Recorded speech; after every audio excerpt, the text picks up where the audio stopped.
يا حبايبي ده الشكل النهائي لام علي بتاعتنا هي بعد ما طلعتها من الفرن. حبايبي الحلوين السلام عليكم، ورجعت لكم تاني في فيديو جديد من مطبخ ماما الاقتصادي. ان شاء الله يا حبايبي النهارده هنعمل حاجه حلوه مع بعض، حاجه بتدفي كده وقت الساعه دلوقتي نعملها كده زي تسليه كده، او حاجه حلوه ناكلها بالليل كده تدفينا واحنا قاعدين مع الاولاد مع بعضينا. ان شاء الله يا حبايبي النهارده هنعمل مع بعض ام علي. ام علي حبايبي اساس الجلاش او الرقاق او الفطاير، ممكن تتعمل بفطاير. الفطاير بتاعتنا العاديه اللي احنا بنعملها دي اللي هي الواحده ب2 جنيه ديت، ممكن يكون عندي فطيرتين باقيين او شاريهم يعني بدل الجلاش دوت، او الرقاق الناشف برضه هنسقيه السمنه ونحمصه ونستخدمه. يعني في كذا بديل لام علي بدل الجلاش. في عندي هنا جوز الهند، في عندي هنا زبيب ده مكسرات للحشو بتاعها، في عندي فول سوداني، في لبن ده اساسي اللي انا هسقي بيه الجلاش بتاعي بعد ما احمصه، وده كيلو ونص لبن عندي، يعني انا هستخدم كيلو بس، لو احتجت شويه على الكيلو ماشي. معايا 3 معالق سمنه بلدي دي زبده وانا جاتحاها ومسيحاها. تعالوا نشوف يا حبايبي الجلاش هنعمل فيه ايه ونحمصه ازاي. بسم الله الرحمن الرحيم. دي لفه جلاش انا شاريها جاهزه ب4 جنيه ونص او ب5 جنيه. بسم الله.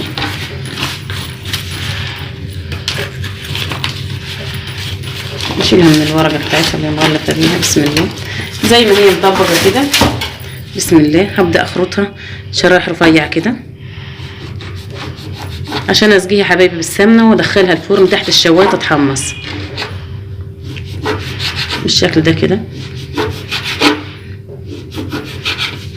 هخلص باقي الجلاش يا حبايبي وهرجع معاكم نسقي بالسمنه. خلاص يا حبايبي قطعت الجلاش بتاعي اهو، باقي شرايط كده. على فكره في علبه جاهزه بتيجي محمصه ومخرطه شرايح جلاش زي كده محمصه وجاهزه. بسم الله الرحمن الرحيم. بس احنا بندور على الحاجه اللي توفر في البيت، يعني انا لو عندي الرقاق او الفطاير عاملاها في البيت هتوفر عليا كمان، مش هشتري الجلاش ده، بس انا المره دي عشان محتاجاه فاشتريت لفه الجلاش دي كده اهو يا حبايبي.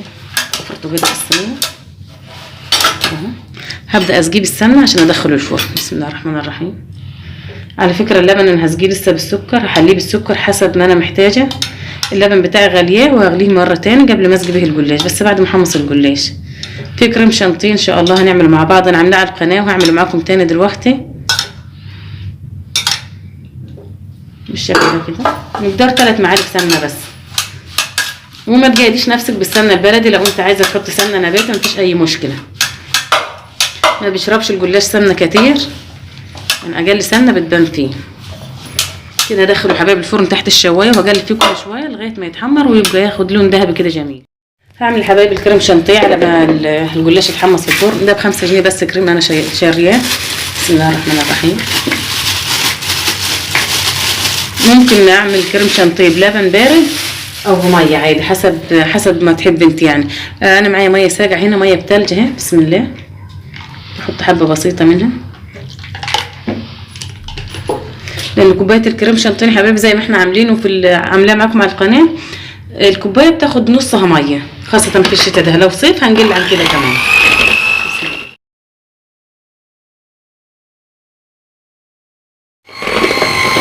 ابتدى الكريم يا حبايبي يتقل معايا اهو. دلوقتي هضيف معلقتين سكر بودره على الكريم. اي كريم شانتيه سواء حلويات او ام علي او اي حاجه نعملها نضيف السكر بودره بعد ما يبدا يتقل علشان ما يسلبنش مننا كده ويبوظ الكريم شانتيه.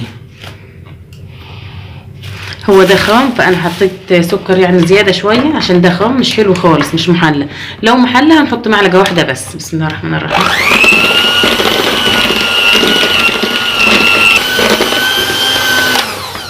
خلاص يا حبايبي الكريمه كده خلصت معايا. الكريم شانتيه خلص اهو، سواء للحلويات او لام علي.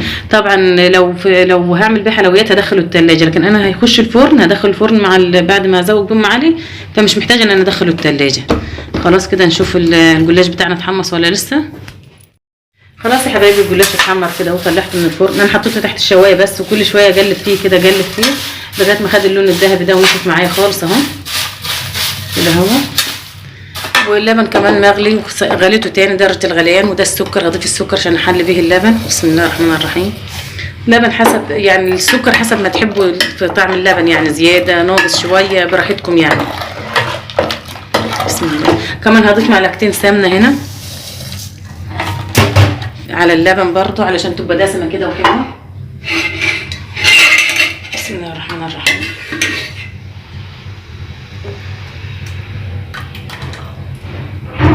كده اهو. بسم الله الرحمن الرحيم. خلاص كده اللبن سخن خالص مغلي طبعا.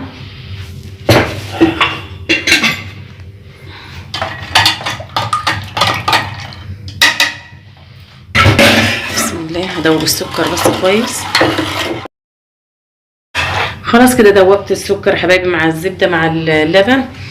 المفروض يا حبايبي ان انا هرصها على زي ما انا محتاجه، برصها في الصينيه الصغيره ديت اللي هي الجالب دي. بس انا النهارده يعني بعد ما ارصها هغرف منها برضو للاولاد كده كل واحد طبق بطبق. فانا النهارده اعملها في الاطباق اساسا على طول، اطباق صغير كده كل واحد بطبقه. هلغي الصينيه النهارده. بس اللي حابب يا حبايبي فيكم اللي عنده الاطباق الفخار اللي هي بتاعت الزبادي او الطاجن حابب يعملها فيه مفيش مشاكل، يعملوا معانا. بسم الله الرحمن الرحيم. هعملها في الاطباق اللي هي السلس دي الورده دي ما شاء الله كده، عشان يبقى كل واحد بطبقه كده، بدل ما انا اقعد اغرف لكل واحد في طبقه. لا هي كده جاهزه على طول تطلع من الفرن كل واحد ياخد طبقه. بسم الله. خلاص كده يا حبايبي انا رصيت الاطباق كلها بالجلاش اهو. هبدا احط مكسرات. بسم الله الرحمن الرحيم. جوز الهند ما شاء الله. اللي حابب يلغي اي حاجه يعني تلغي الزبيب تلغي الفول السوداني مفيش مشكله تلغي، بس اهم حاجه جوز الهند لان هو بيدي صراحه طعم وريحه جميله خالص لام علي. كده اهو. كل ما كترت جوز الهند كل ما كانت اطعم واحلى. بسم الله. نحط الزبيب كمان. بسم الله. اخر حاجه هنسقيها اللبن وبعدين فوق منه الكريم شانتيه.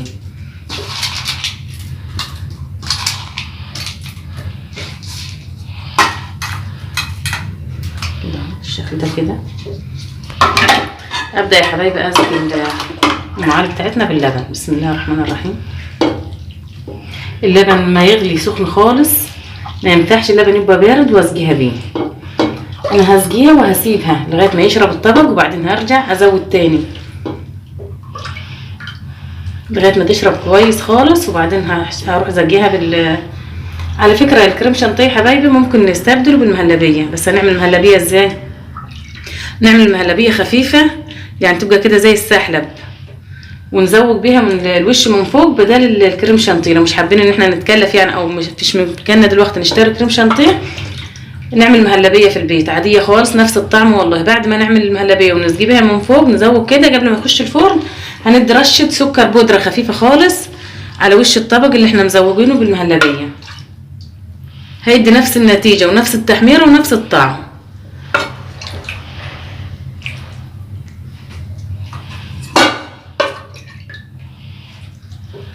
هسقي باللبن وهرجع مره تانية عشان الجلاش محمص وعما يشرب يا حبايبي شويه بشويه.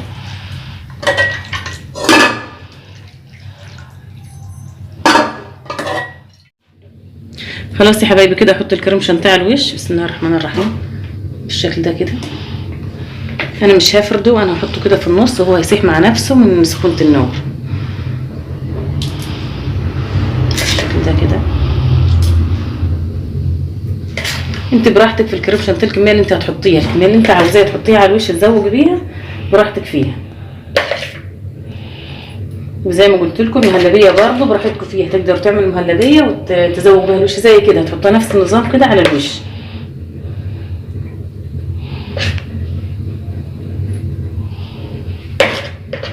بالشكل ده يا حبايبي كده. اخر مرحله هندخل معاه الفرن تحت الشوايه.